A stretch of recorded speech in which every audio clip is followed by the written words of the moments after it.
The bigger they are, the more they celebrate. Sometimes, the harder they fall. I'm telling you, this wasn't just a theme for Countdown to Game Day this morning. This was how most of this college football Saturday felt. And through it all, it just feels like the survive. It's the College Football Show. He's AJ McCarron. I'm Jason Fitz. We have a ton coming up for you for the next hour. We'll get you all the highlights. We'll get you everything you could ever want, hope, and dream for. AJ, it felt like the theme today was just survival. Survival Saturday. As we went into this Saturday as lovers of chaos, saying, what will we see? And it just was ending after ending that somehow broke the right way for big teams. But, man, it was dramatic the entire time. Yeah, it was. It was a absolute wild day. And a lot of chaos that happened, and you thought it was going to go the underdog's way, and then all of a sudden it swings back to the favorite. But some really good games we got coming up. Yeah, well, and you saw it right there. We're going to have Heather Dinich join us a little later in the show. We'll go through all the playoff possibilities, what today means for the countdown. We've got all sorts of Pac-12 action to preview for tonight. And, of course, we've got the best plays and worst plays from the course of the action. Might even hear from Harry Douglas later about that fall. I'm just saying, when he falls. He's got to know you got weight over toes. He's a receiver, so that's how you keep from falling. Weight over your toes. Yeah, I just felt bad for everybody this morning in Montana freezing their tails off. Let's show you here the chance to make the college football playoff, because this entering today shows you Georgia with a 97% chance, Ohio State with an 89% chance, all the way down to LSU, you see there with the 5% chance. So everything was on the line. Now, obviously, that means we have huge outcomes. We'll keep you updated with Ohio State and what's happening there as we get a final. There's nothing there that is final, but we got a final between TCU and Baylor. I mentioned Survival Saturday. This game epitomized that. We picked this up 14-14. You look at Max throwing wide. I mean, that's just a beautiful play right there and a beautiful touchdown. Yeah, Garrett Riley dialing up some beautiful schemes today and really helped bring them back. Baylor keeping themselves in the action, though, with a nice touchdown there. And then picking it up 21-20 Baylor. Look at this. Not only does a beautiful catch, then he presses the speed button and absolutely going for it. Beautiful completion right there. You got to score. Got to score. Oh, I was thinking the same thing. But fear not, they did. Baylor scores here with a tough run by Richard Reese. That makes it 28-20. Now you pick it up. TCU saying, we're not done yet. I'm not dead yet. Touchdown right there makes it 28-26. Of course. I thought this was a ball game right here. When he dropped it. I mean, he drops the two-point conversion, which absolutely was heartbreaking, but this is the college football season. So all of a sudden, look at this play. 19, 18, 17. No timeouts left, and then they do the sprint off the field. TCU sprinting off the field to sprint their special teams on with that play, the snap, the hold, the kick, all up, all good. TCU comes back and gets the 29-28 win. That two-point conversion, I'm telling you, for anybody that may have had a little action on this game, the over-under, 57.5 and finished at 57. That would have made a difference. TCU favored by 2.5. That two-point conversion would have made a difference. Instead, it's a one-point win. You see Max 24-35, 327 touchdown, interception, and a rushing touchdown. In an absolute epic matchup between these two teams. And AJ, I want to go back to, if we can here, we're going to try and pull this play back up. I want you to see this last sequence, and I want you to explain it to me, because frankly, you've got your playoff life on the line, and you are in a situation where you have no timeouts, and all of a sudden, what are you going to do? You call a run play with no timeouts to the middle of the field to get to a better spot, but you have left yourself no wiggle, like zero wiggle room. An offsides ends this game, or a false start, I should say, ends this game. Is somebody not getting quite set, ends this game. The amount of things that have to go just immaculate. It has to be perfect, or you're done in this one. Hold on. I think your microphone's hitting just peeking behind the scenes. The microphone's hitting the throat. I want to hear what AJ has to say. It is all over the place. Look at that. But this is something that you practice all year long. Okay, when we were at Alabama, and every Friday we had the same walkthrough. So it was a walkthrough of what we called tornado. And the tornado situation was, hey, and we ran it as like quarterback sneak in a way, but we called it quarterback center right or center left. And so we would center it up, I would fall down, and then it was tornado, and everybody came on the field doing this. And the most impressive part of the whole situation for TCU is the kicker. Usually, and I'm a 4-year, I held for field goals for 4 years at Alabama. That you always had in that situation walking through where our kicker stepped his normal steps off. So he goes up to where I put the mark down so he can see where his plant foot needs to land. He lines straight up into it. That's a great point. We just saw him sprint onto the field. Great point by you. That's the hardest thing to do. That's the most impressive thing out of not making the field goal. It's that right there. The fact that he didn't go up to his plant foot mark where the holder had his finger down and then stepped it off, because he still had enough time for that, and he lined straight up to it, is the most impressive thing I've seen possibly all college football season so far. The chaos of sitting there watching that all go down and thinking your playoff life to get 4 yards closer, like that's the weirdest part of it to me. Like, because I hear what you're saying, but the amount of things in that process that had to go perfectly right. If the running back gets held up for an extra 2 seconds, can they get it off? And I hear you that, Braxton, that makes a ton of sense. It just feels like when you're playing, like if you're just playing for, hey, don't worry about it. We're still in the Big 12 championship game. We got nothing to lose. When your playoff life is on the line, I just thought that was, big guts.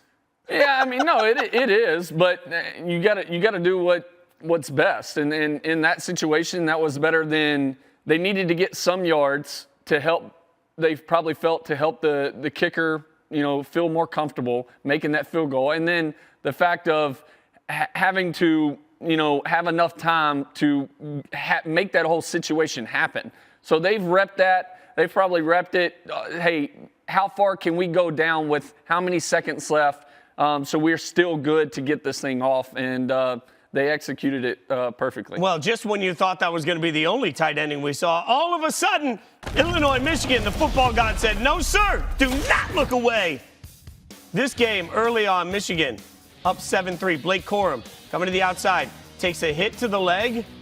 And look, whether he dropped the football or not right there becomes inconsequential compared to what obviously all eyes were going to be on for a Heisman candidate to suffer an injury. They say that he is fine. We will keep you updated as we get more information. But the other running back here, Chase Brown, takes the handoff, hits the end zone, gets it in. Illinois at that point up 17-10. Now, late in the fourth, 17-13. McCarthy, wide open. Listen, with JJ, he missed a bunch of open guys late in this game. Well, and I felt you when I was watching it, because you talked a lot about could they win when they needed to win with him if they have to throw the football. It didn't look like it. There was a pass interference on that call that I didn't necessarily love. It sets up this, and just like that, kickers coming through. We've been hard on kickers in college football this year, but Jake Moody, who's been absolutely just the epitome of consistency throughout the last 2 years, only missed once inside of 40 yards, kicks the game-winning field goal, 19-17. Michigan survives, and I do want to say survives. Chase Brown, 29 rushes, 140 yards against a very good rushing defense.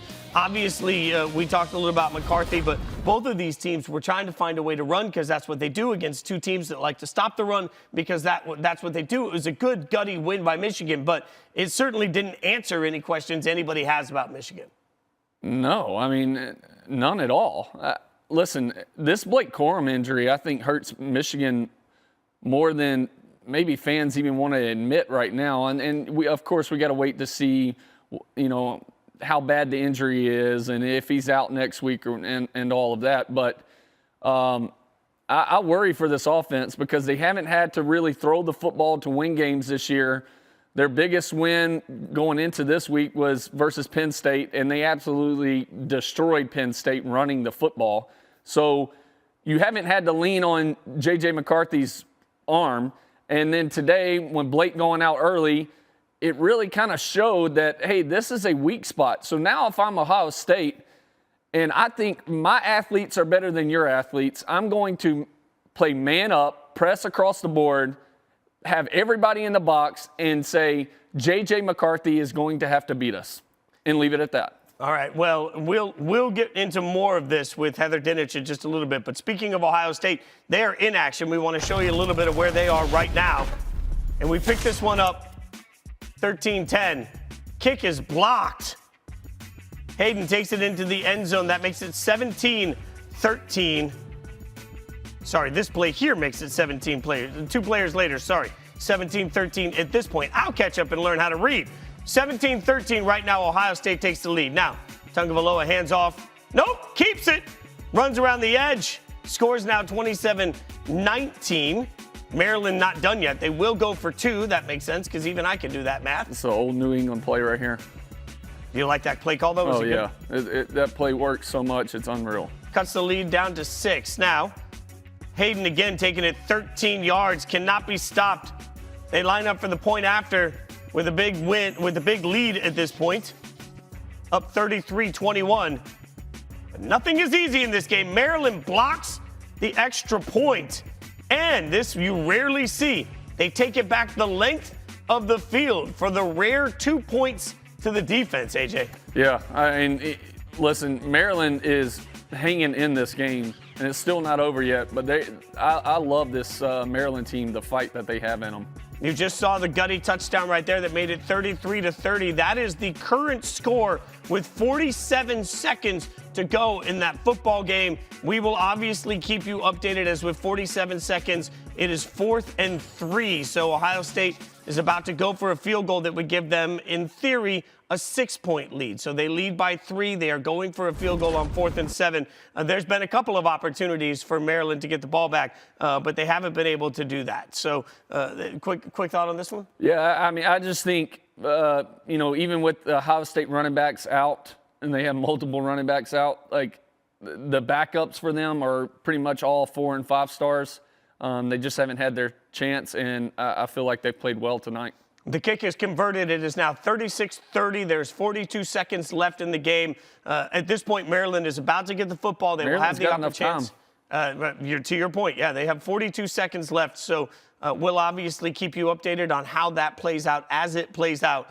Maryland was trying to hopefully block that. They were not able to do that. All right, now we got to get you caught up on the only other team in the top 4 we haven't talked about, Georgia at Kentucky. Number 1, Georgia. The team that the committee said clearly was the top team in all the land. We picked this one up. Chris Rodriguez stuffed by the Georgia defense. Second quarter, 3-0. Will Levis, I don't know what he's looking for here, just a boneheaded interception. He has some, that's the biggest disappointment I have with him all year is he has some absolute horrible reads that I don't know what he's looking at. I keep thinking about the fact that mock drafts tell me he's a top 3 pick in the draft next year, and then we see plays like that. So obviously question marks all over. So now got the nice little touchdown there. Finally, we get one on the board, makes it 16-0. And, you think you can sort of sit back, relax, everything's going to be just fine. But here comes Kentucky. They will not be outdone. 4th and 3, they get the conversion right there. Failed 2-point conversion makes it 16-6 at this point. So now, 4th and 1, Levis drops back to pass. Holding the ball, looking for somebody. Passes a little late, passes a little behind. Pass is incomplete. 16-6 is where we get to this one on this. So not a huge or impressive win by Georgia over Kentucky. No, but Georgia, for whatever reason, seems this year to play a lot to their competition. So the only good thing for them, bright side, is they have to play in the SEC championship coming up against a pretty good LSU team, and then the playoffs that are going to be versus all good teams. So hopefully they get back to their normal selves. I got my direction and it's all mine. I know how you feel. I understand it. So what if I do? What if I don't follow your line? You want to go prove something, and that's the way we like it. You got it better than us. Repeat your ass off. Wait for your brother next to you. When you want respect and you want to earn respect, you strike them, and you strike them, and you strike them.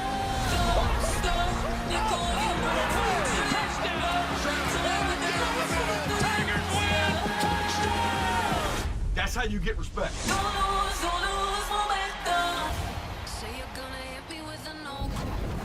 All right, I'm just going to peek behind the curtain. Look, the difference when you're watching the college football show, AJ McCarron, Jason Fitz, Heather Dinich joining us. We're standing here as they're playing that Pump You Up Rise, both going, because there was just an incredible play in this Maryland-Ohio State game. It looked like Maryland was trying to heave something, and Tagovailoa has the ball batted out of his hand. We'll show it to you later. It turns into a touchdown for Ohio State. I think we can now say that game clearly over. So, Heather, welcome to the College Football Show. Thanks for hanging out with us. Man, everybody, this sport needs defibrillators throughout fan bases everywhere today. It feels like every week has some sort of theme. This week's theme, as I said earlier, is sort of Survival Saturday. Yeah. What do you think the biggest outcome has been so far? The biggest outcome is TCU surviving, because to me, they have to be undefeated to finish in the top 4. And a loss to Baylor would have been devastating. A loss to Iowa State at home next week is going to be devastating. But they kept their hopes alive, as ugly as it was. And you know what? Everybody else has to be worried about the Frogs because they're taking up a spot. Yeah, and it's so funny because as somebody that constantly, you know me, I root for chaos. I don't care who wins or loses. I don't have a favorite college football team. This week, so many times I had the chance for chaos, and it just didn't happen. But tonight, we may have that chance for chaos. We have got a lot of games tonight that matter, Heather. So what do you have your eye on for tonight's matchups? Right here. I mean, USC, UCLA is a linchpin in this whole conversation, because if USC finishes with 3 straight wins against ranked opponents, starting tonight against UCLA, then Notre Dame, then a win in the Pac-12 championship game, these guys are in the conversation. So Tennessee has to be worried. The loser of the Ohio State-Michigan game has to be worried. Clemson has to be worried. USC is in a good spot to impress the selection committee when it matters most down the stretch. I mean, and that's such an interesting portion of this, because every week I feel like when we're reacting, and you guys should hang out with us on Tuesday for Rankings Reaction. Heather's always gracious enough to give us time. But, like, there is a real heated debate because sometimes you end up looking at what the rest of the rankings look like. The fact that the committee is still giving value to Utah and to Oregon and to UCLA, it's almost like they've set up a yellow brick road that could get USC to that path. There are 6 Pac-12 teams ranked right now. That's the most that conference has had in the top 25 since 2016, which is why I go back to TCU. If they lose and you've got a 1-loss TCU as a Big 12 champ and a 1-loss USC as a Pac-12 champ, I don't know. And if 1-loss Tennessee is still sitting there, too, that could be a big headache for the committee. Well, if there's any one thing that we are sure of tonight, no matter how the outcome looks, we're pretty sure that there will be a ton of points. If you look at these offenses, we've got a graphic here we'll show you on the offenses and the amount of points per game that you're getting.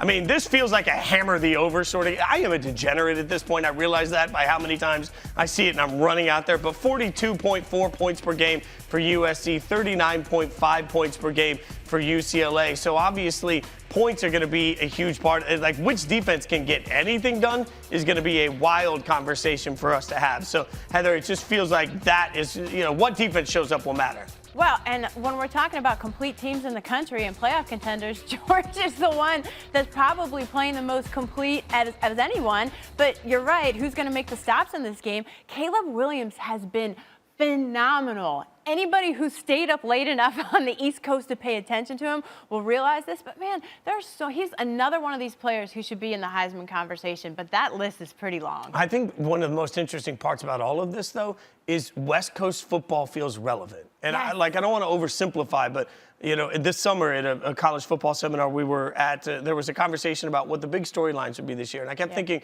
Lincoln Riley simply makes things relevant. Like, just the fact that you have him at USC and then he brings over Caleb Williams, a quarterback that understands what to do in his system, allows him to have more immediate success. As a result, you get relevant late-night football. Right, and we're talking about a rivalry game in LA that means something to the postseason. That's huge. Yeah, so let's pull up the playoff predictor here because, Heather, this is where we get to have fun. Now, I'm going to warn y'all, all right? Like, the super awesome thing here is we can predict any outcome. There are some outcomes that we'll predict at the stat wing. These are little stat elves. Ming Ming will sit there and be like, hey, buddy, this can't happen, all right? So if that happens, we get a message that tells us we can't. But let's run through some scenarios that I think are interesting here. So let's presume Georgia wins out, right? So if we come over and click the little win out button, right? Okay. So let's presume Ohio State, Ohio State wins out, right? Okay. So then when you've got here, I'm going to presume that Tennessee wins out. And this is where things start to get kind of interesting, right? Because that would mean a loss there. Right. Now all of a sudden, Tennessee finds themselves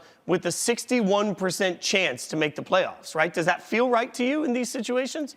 So we're I can not. keep going if you want. Well, what we're not factoring in this picture is what we just talked about with USC. Oh, sure. Now, I agree 100% that if Ohio State beats Michigan, the Wolverines are out. And that goes back to what we talked about in terms of how you win matters. Michigan won ugly, TCU won ugly. And if Michigan doesn't beat Ohio State and they're going to be considered, then that comes under the microscope. What happened with Illinois today? I'm just going to peek behind the curtain here. I spent time practicing being able to scroll all this. So what I just did now that makes it interesting is I said, okay, USC wins out, right? So USC wins out.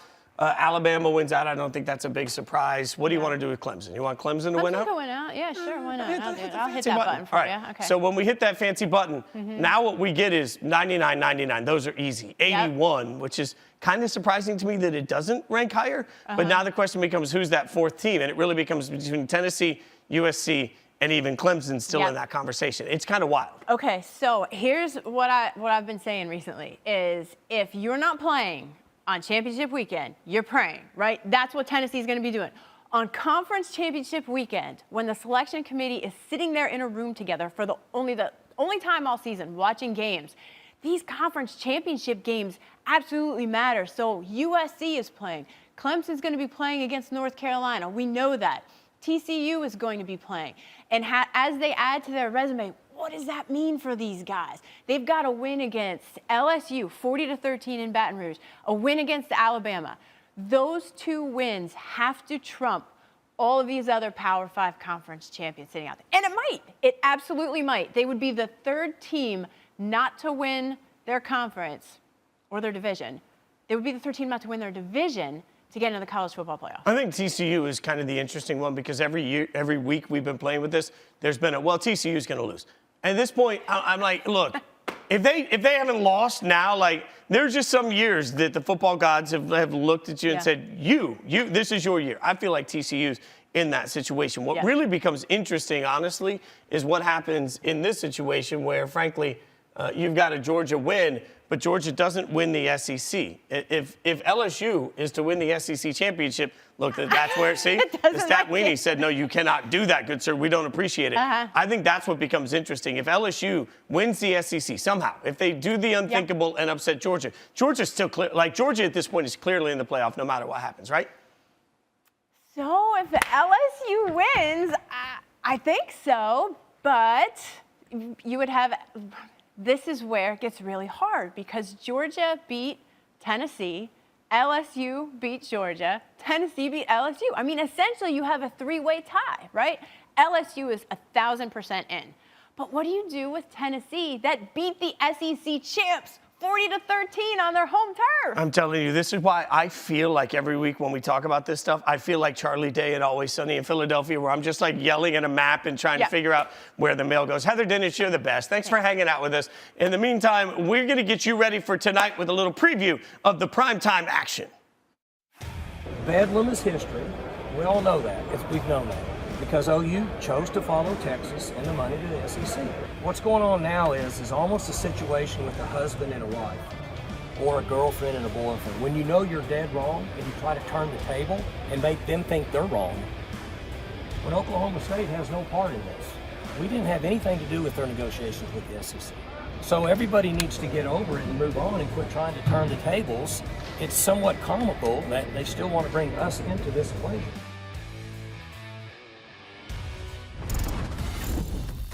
I don't know. There aren't many coaches that I love listening to more than Mike. I don't know. Lane is on that list too. Like I want to coach debate off. You got it tonight. We all know that this is the one we're getting. Everybody's talking about Bedlam. 117th meeting all time. Oklahoma State's lost 14-17 matchups under Mike Gundy.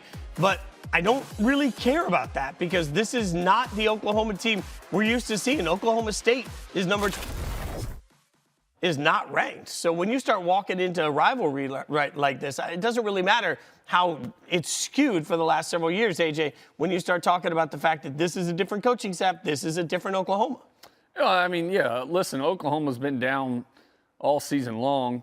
The crazy thing is they've had a couple games where they seemed like they were back to Oklahoma of last year, where they were really good and they were playing good all the way across the ball on both sides of the ball. So I don't know. I don't know what Oklahoma team shows up tonight, but I think it's going to be a good game just because, the Oklahoma staff, they're a bunch of fighters, and I think they'll have these kids ready to play. By the way, quickly want to update anybody that's been keeping up with the Ohio State action. They did hold on to win 43-30, I believe is the final score on that.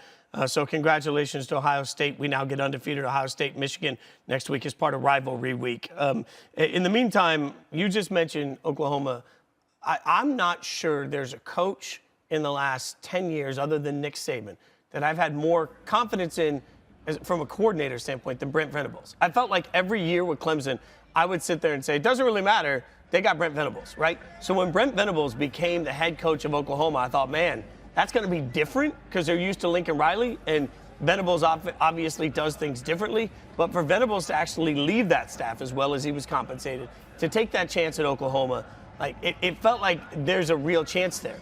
But it also feels like there's a little patience when you're rebuilding yourself in a new image. How confident are you in Venables? Well, yeah, listen, Coach Venables, I mean, his record speaks for itself at Clemson. So you got to give him time to get his guys to fit his scheme of however he runs his scheme. They might have not have, ran the same type of scheme. They might have been a 3-4 team last year instead of a 4-3 or 4-2-5. So you got all these different schemes that he's going to have to recruit, transfer portal, and get the guys from all over that fit his system best. I would give him this year at least to start pulling those guys in and then judge it from there. Also, Gundy is in a really interesting spot with Oklahoma State, and we haven't talked about this. This is just sort of on my mind. We've talked a lot about Lane Kiffin and where he could end up and what could be the future for Lane. And one thing I've said is that from a coaching standpoint, he can lose 2-3 games a year and keep everybody's going to be relatively happy. Gundy's in it. Like, look at their number 22. They're 7-3.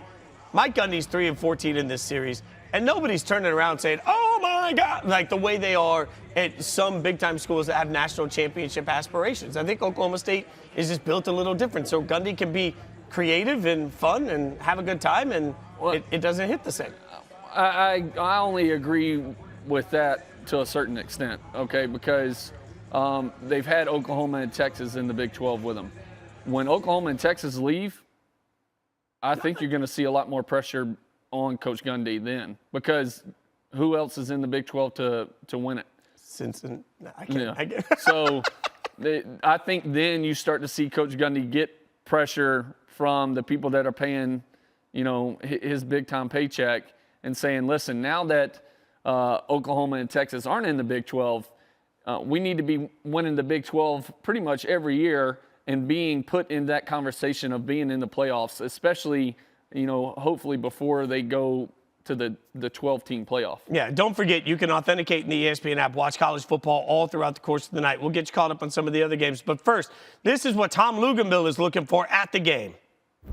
Big one in Norman, Oklahoma, between Oklahoma State and the Oklahoma Sooners. And I think really the key to this one, guys, it's all about the health of Spencer Sanders. The Oklahoma State quarterback has rarely seen the practice field over the last 5 weeks. In fact, this Tuesday was the first Tuesday practice he has had. But when he has played, he's been phenomenal. Came off the bench last week, led this football team to a win, a come-from-behind win. And now with a healthy Spencer Sanders, which they hope he is, Oklahoma could have their hands full on defense as they've struggled all year long on the defensive side of the football with a mobile quarterback. Conversely, for Oklahoma on offense, it's all about the run game and Eric Gray. He has been the bell cow for this offense, but it's the quarterback and Dylan Gabriel. He hasn't lost a game for Oklahoma, but he hasn't won one yet. They are waiting for him to show up, make the play that makes the difference, and gets the Sooners a win.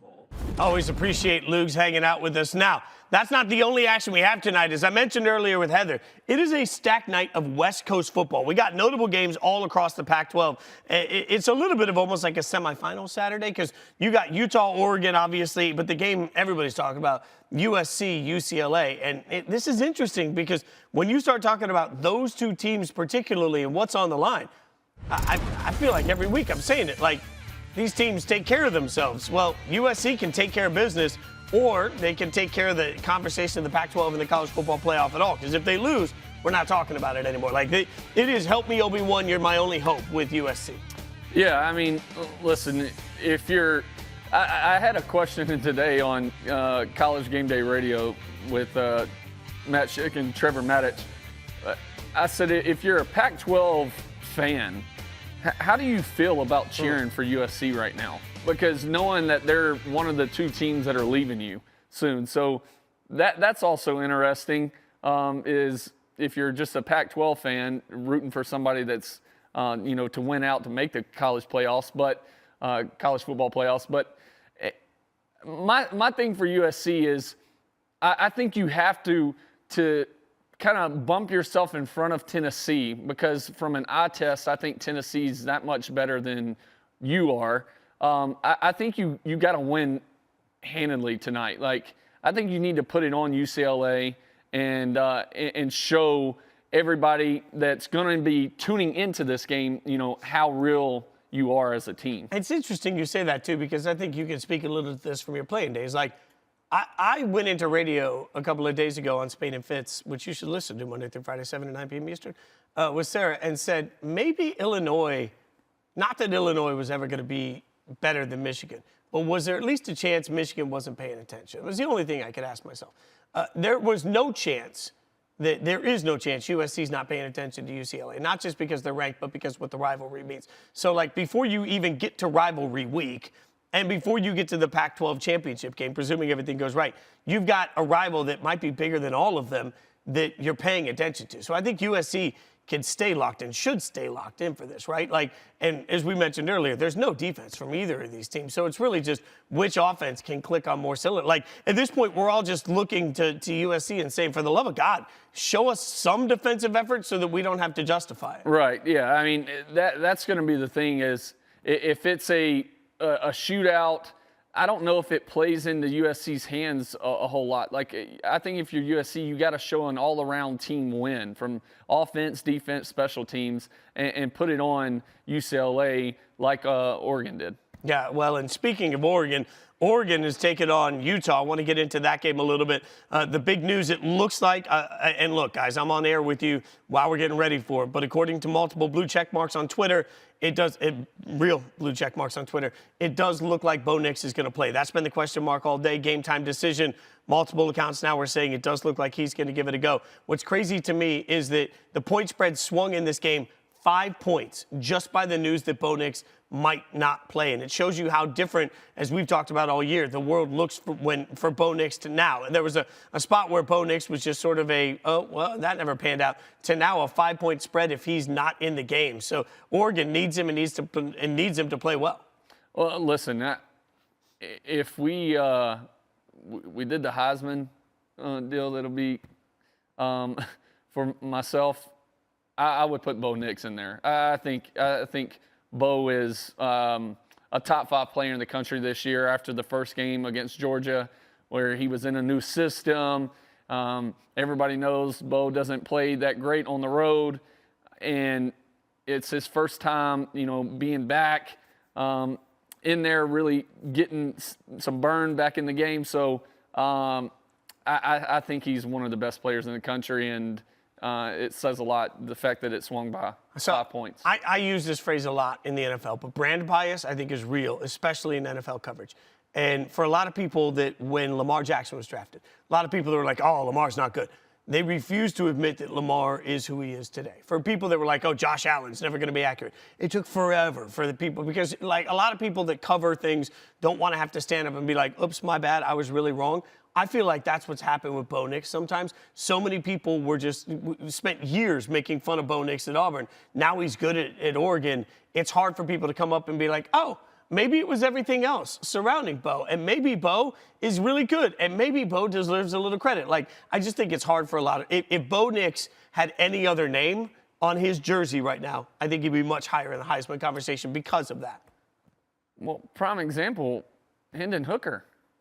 Yeah? I mean, did anybody know who Hendon Hooker was when he was at Virginia Tech? No. And then all of a sudden, now you blow him up this year because he got Tennessee playing and ranked high in the country. So I think the same respect needs to be shown for Bo Nix. Well, one person I always respect is my buddy Tyler Fulgham with Daily Wager. He's got some best bets for you. Check it out. AJ, Fitz, thank you very much. Here on our lovely set in Las Vegas, it's the Daily Wager Squad, Joe and Tyler, looking at Pac-12 football this weekend. Big one in the Battle of L.A. Who you got in USC, UCLA? I'll take the points with UCLA. I think of the 4 units that are going to take the field in this game, the USC defense is by far the weakest link. 87th in the country in opponent yards per play this season. However, UCLA can get stops. This season, only one run of 20 or more yards allowed. That's bad news for USC's offense. All right, there's a line movement in the Pac-12 we need to point out. Oregon was favored by 3 over Utah at home earlier in the week. It has now moved through 0 with the Utes favored by 2. What's going on? Perhaps Bo Nix is not going to be under center for Oregon. That means I will follow that money and lean into Utah as now a road favorite, thinking that Ty Thompson has to come in and be the quarterback with just 36 career passes for the Ducks in this matchup. So a look at some Pac-12 action this weekend. Back to AJ and Fitz. All right, thank you, boys. Let's get you the highlights. We promised them Ohio State taking on Maryland. You got a little punt attempt there that's blocked. 2 plays later, Hayden takes it into the end zone with a nice little run. That makes it 17-13. He had himself a good game. Yeah, he absolutely, especially considering some of the injuries. Now, Tagovailoa looked like he handed it off. Nope, keeps it. Walks it into the end zone. Coach Loxley getting them going. Yeah, and obviously going for 2 here. Love I mean, this I play. say obviously, they didn't have to. You like that play, right? Yeah, I absolutely love that play. All right, so that all of a sudden cuts the lead to 6, but only for a minute because Hayden again goes straight into the end zone, 13 yards. They're lining up for the point after. Now, this makes it 33-21, and everybody's ready to go into the kitchen, get another beer, and wait to see what happens. But this is why you never walk away from an extra point. All of a sudden, you know what's happening. You know it. Swiggity swooty, he scooped for the booty. I can't believe I had scoop to that. Goes in, gets an extra 2 points. That's rare. That is rare. Now let's see. You see Tagovailoa running around. Extend it. Oh, and at the last second, that is a beautiful touchdown. Maryland gets it to within 3 points. But this was a play that shocked us live on air. He's trying to make a play, throws it into the air, and a 6-point game suddenly becomes a scoop and score. I do not have in front of me what the point spread was in this one. I don't think it impacted it, but if it did, that's the world's worst bad beat that you could possibly ask for. Maryland gets the big win in this game, 43-30. So that's the number 2 team in the country stepping up and getting a win that we talk about this a lot, AJ. I'm not sure, like 43-30 sounds like a big win. This was a 3-point game with 47 seconds left. So this is where you just got no choice but to turn around and trust that the committee watches the entire game to understand that the score is not what it looks. By the way, the point spread was 27, so safe for all the bettors. Well, the crazy thing is Ohio State, I mean, they haven't been penalized all year when it comes to the committee for these games. Yeah. This ain't their first game. Iowa was much closer than the scoreboard shown. Northwestern game was much closer. I mean, it was 14-7 with 3 minutes left in that game. So they were up by 3 again here to on the road in Maryland. But I tell you, as crazy as or as wild as their season's been with the ups and downs, I feel like they're a more complete team throughout the season and then Michigan, and I can't wait for this game next week. I think it's going to be interesting. I mean, this game next week sets up to have all the implications in the world for the college football playoff, but also it's Survival Saturday. The number 1 team took a long time to separate from Kentucky. The number 2 team took a long time to separate from Maryland. The number 3 team won on a last-second field goal. The number 4 team won on the last play of the game in chaos. Every single Saturday, we sit here with our jaws hitting the floor. By the end of it, today was no different. One game that I know you had your eyes on, big rivalry, Montana at Montana State. That was the home of game day this morning. Shout out to everybody that was out there freezing their tushes off. Montana looked ice cold. You see game day. Corso needed the mascot head just to keep his head warm. So we picked this one up. Malott takes it 12 yards. Montana State with the 14-7. Just watching this makes me cold. Now we got a bad snap. Montana State recovers it for another touchdown. 21-7. If you're the punter, you got to just kick it out. Kick it out of the end zone. Not done yet, by the way. Oh, look at that jump pass. Oh. They're pulling out all their stops because they know the world's watching. Look at that final score, 55-21. 55-21. I know that you and I don't necessarily have a lot to say about this game, but I will say our crew on Game Day and Countdown to Game Day had a ton of fun in Montana. Let's take a look. Coming in hot. There's a Big Sky title to corral. Playoff first to rope. But today, nothing matters more than taking Montana to the train station. Got the real gold buckle right there. That's gold. That's Bobcat gold. Oh my gosh. Hello, how are you? That made me a little nervous. I didn't know who you were. Reese Davis, Desmond Howard, Pat McAfee, Kirk Herbstreit as Indiana Jones, and it is so great to have the great Lee Corso back with us. Hey. What's going to be the score tonight? The score? Yeah. 100-0. Can I get some love, man?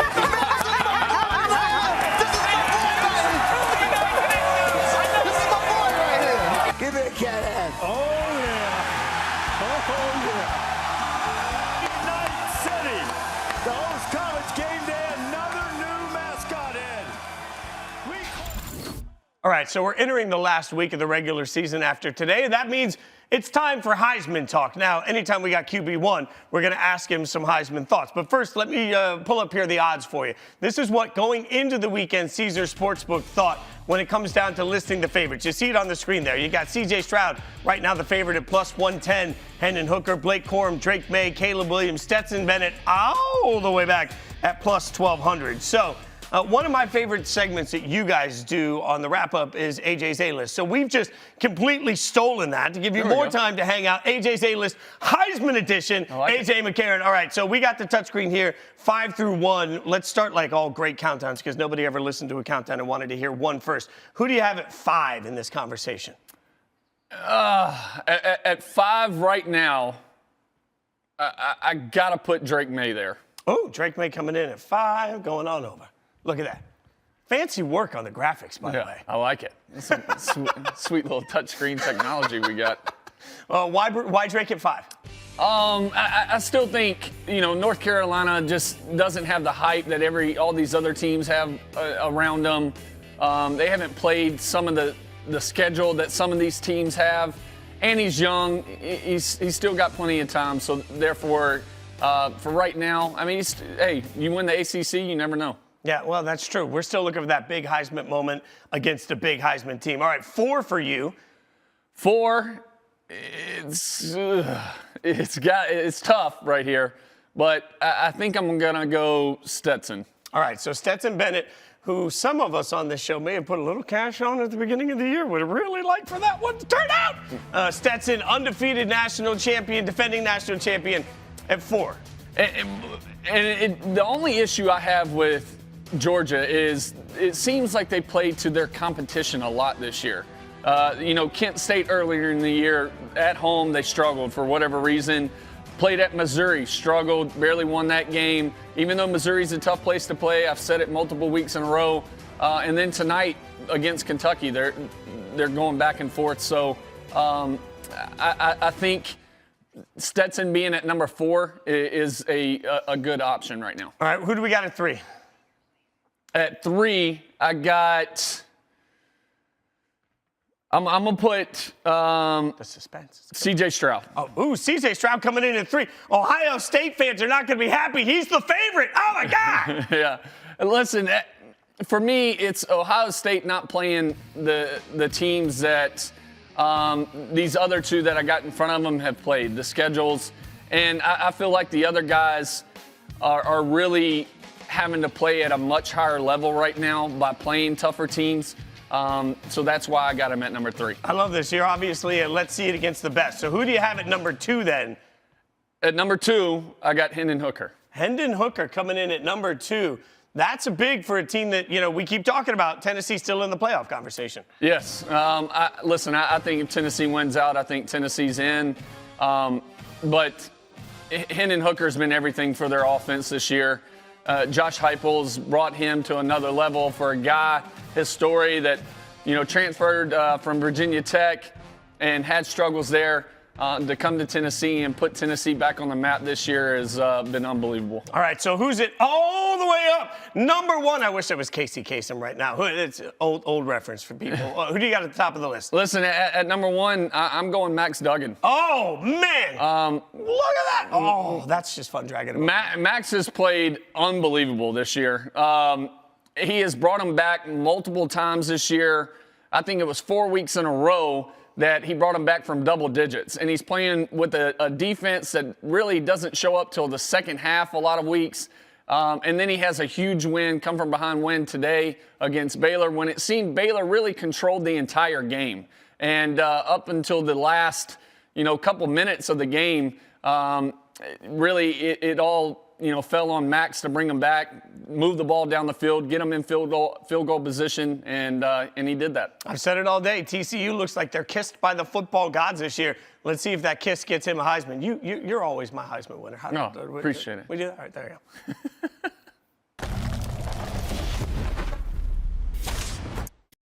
Let's get you out to the opening drive of Bedlam. We'll keep you updated on all the games, get you live look-ins and all the ones that we possibly can, including a Tennessee upset that's happening right now. But we start, AJ, with Oklahoma taking on Oklahoma State. Oklahoma's opening drive of the game in shotgun. We'll play action. Good. Finds him right over the middle. Look, this is what happens right here. I feel like this is what Dillon Gabriel has struggled with earlier this year, is trying to force the ball a little too much and trying to make too many things happen. It's a play action pass. You're looking for a shot. Nobody's there. And now as he takes a shot right here. Oh, what a catch. What a catch. That was a beautiful catch from a ball that, if I could be that guy for a second, could have been a touchdown, but where it was put, that's a gorgeous catch. Yeah, I mean, you would like to see, isn't that little Stoops right there? I think it is, actually. Yeah, I'm pretty sure that's Coach Stoops' son. Oh, and Dillon just like keeps it. They could have scored any way they wanted on that. The option is, we have the option of scoring this way. We have the option of scoring that way. I'm going to read to you what the scoreboard says now. That was that read option. Yeah, for sure. Big touchdown. Listen, little zone read. The guy, DN, didn't know who to really play. And, he had both options. He kind of just comes up the field and just stutters. He could have handed it off to the running back or kept it, and he ended up keeping it and touchdown. So let me ask you a question from a former player's eyes. When you have an opening drive in a rivalry game that matters so much, and you get beat substantially on essentially a check down, and then a long pass, and then a zone read, at some point, how do you sort of crumple that up? How are you digesting that on the sideline when it wasn't one thing, it was everything? Well, you as a defense, if you're Oklahoma State, your key coming into this game is, all right, they're playing at home. The crowd is going to be absolutely going bonkers. Stay in it to where don't get too high, don't get too low, but we can't beat ourselves, right? We can't give up trick plays, and we can't give up shot plays. You have to limit shot plays to 3 a game. If you can limit shot plays to 3 a game, all right, well, guess what? You just gave up 1. So now you got 2 left for the entire game. So you can't give up more than 2 more. But Oklahoma, Dillon Gabriel did an unbelievable job starting the series out. All right, little play action pass, looking to take a shot, check down. That turns into like a 20, 30-yard game. And then the next play, he does another play action and actually takes a shot, hits Stoops down the left sideline for a big gain down to the 1 or 2 yard line. And then the third play, boom, a little zone read. The end stutters his feet. Dillon keeps it around the edge. Touchdown, Oklahoma. You're talking about 1 minute and 9 seconds that goes off the game clock. 1 minute and 9 seconds in a game that wasn't about a huge kickoff return. It was 1 minute and 9 seconds of absolute surgery to start a game. And in the world of the first however many plays being scripted, it just feels like, boy, Oklahoma had their pulse on it. So good for them. They take the early lead in the action that we will obviously keep you caught up on. There you go, 7-0. You see the numbers from that first drive from Dillon Gabriel. Could have you saying, holy cow.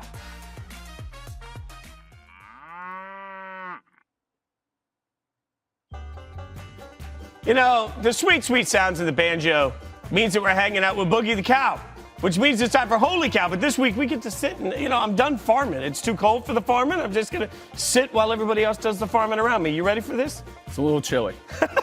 All right, we'll show you some of the best from college football, and then we'll give it a score. And I can't believe this. The first play up, I think this is the second time this year we've got positive Vandy football in Holy Cow. Look at this. They punt the ball deep. Florida drops the ball as it rolls into the end zone. Multiple Vanderbilt players dive on it for a touchdown. Why is this a Holy Cow play?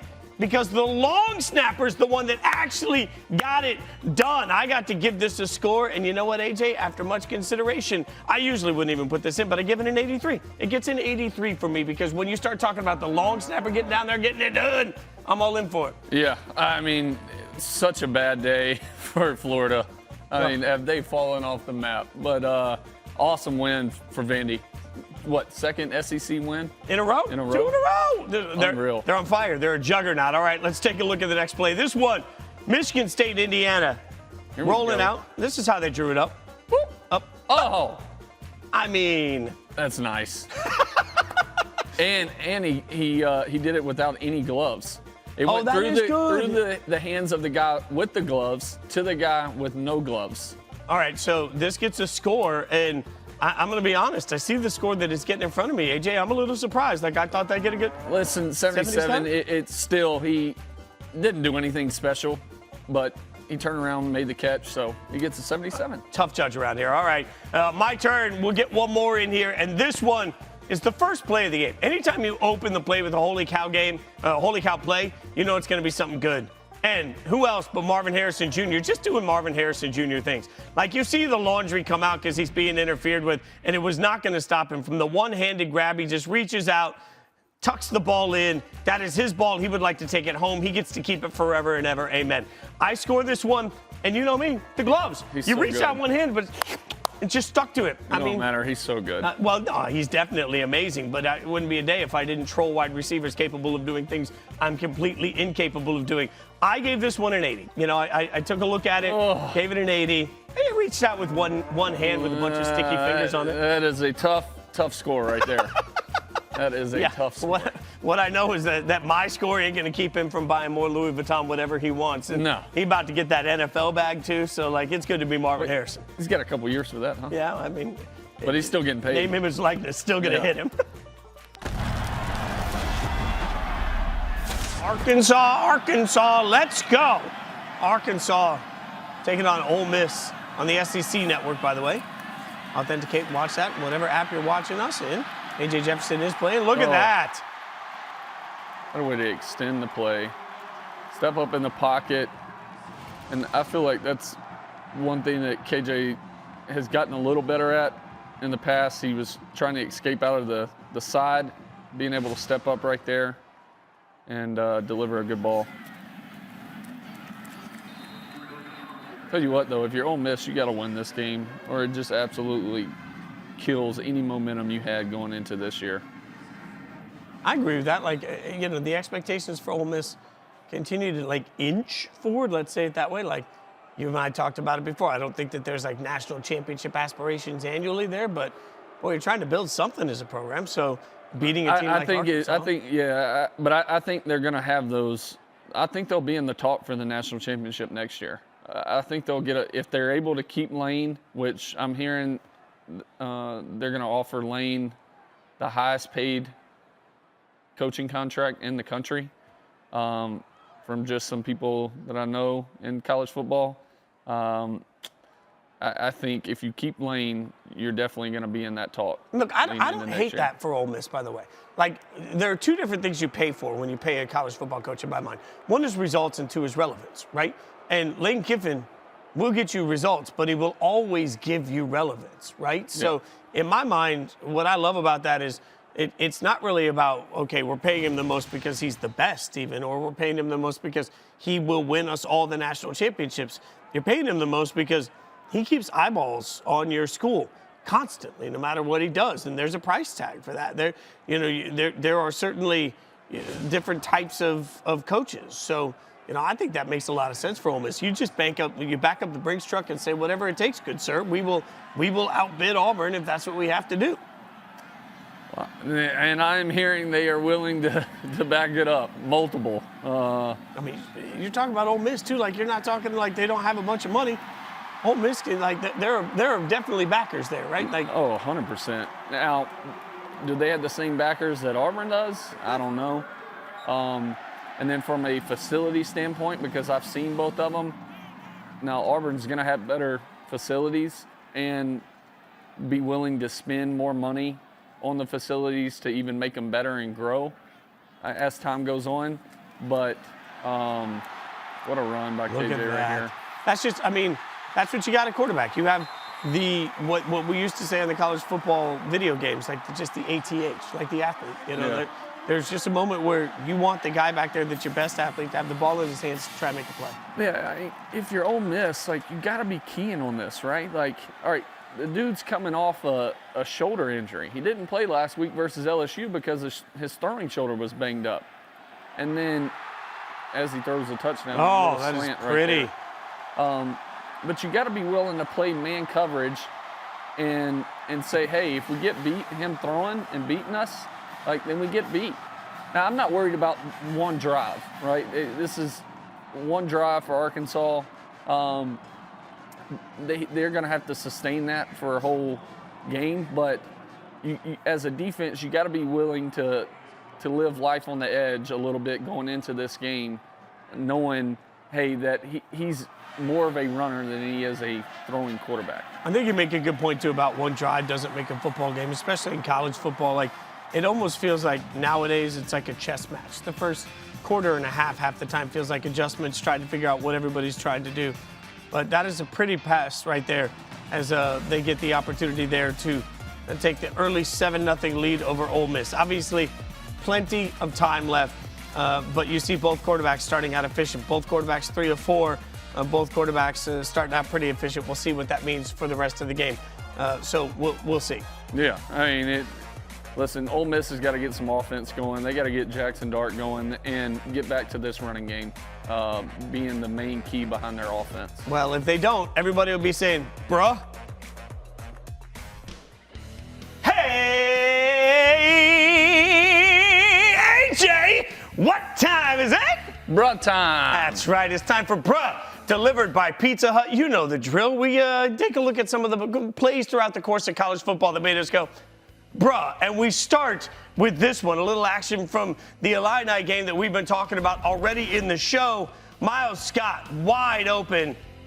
Big drop in a game that turned out to be so close. Bruh. Can't do that. It cost you a game right there, and it did. I mean, when you think about how close this game was at the end, my God, that one's going to be haunting him in his nightmares. Next up, we'll take a look over at Texas A&M. You got some players doing their pregame ritual. In the face! Cannons right in the nose. I mean, it's been that sort of a year for A&M, and usually you only want to do that when you're at Snoop's house, but when you're standing there getting ready for the game, you don't want the cannons going off in your face. Well, they counted that as a win. They hadn't had a whole lot. Take a look at this one. Speaking of the way look at this. He tries to throw the ball. You ever have that happen to you, AJ? I have not. Well, this sort of speaks to the A&M season too, right? Knock on wood. AJ's looking around. There is no wood here. Yeah. There's also no completion. One more for you. On this one, UCF scores a touchdown, and then Colton Boomer. Sell it. Oh, wow. Triple roll? That's like the whole stop, drop, and roll routine. Like when you're a kid and you learn, like he did it all. He was on fire. He's triple roll. Triple roll. Oh, man. All right, we got one more for you. And this one, really, we're going to bro one of our own. My bro. Look at this. Harry Douglas out there on Countdown to Game Day this morning, celebrating, getting ready for the show. They're going to drop him. Ice cold. I mean, look at that, AJ. He's got to land that. Yeah, well, you got to know where you're at.